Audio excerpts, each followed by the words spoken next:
কোরবানি দেওয়ার পর গোশত 3 ভাগ না করে পুরোটা নিজে খেলেও কি কোরবানি হবে?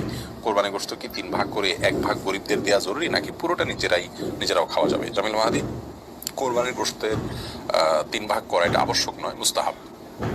আল্লাহ রাব্বুল আলামিন কোরআন কারীমে যেহেতু 3টা শ্রেণীর কথা বলেছেন, ফাকুলু মিনহা ওয়া আত'আমুল কানিআ ওয়াল মু'তাররা, অন্য আয়াতে আল্লাহ বলেছেন ফাকুলু মিনহা ওয়া আত'আমুল বাঈসাল ফাকির।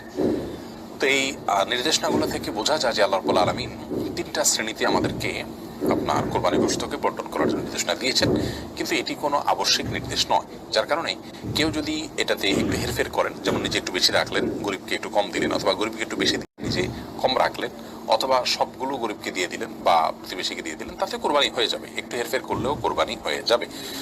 এটার সাথে কোরবানি শুদ্ধ অশুদ্ধ হওয়ার বিষয়টি আসলে নির্ভর করে না আমরা এটাকে যতটা খুব সিরিয়াসলি দেখি।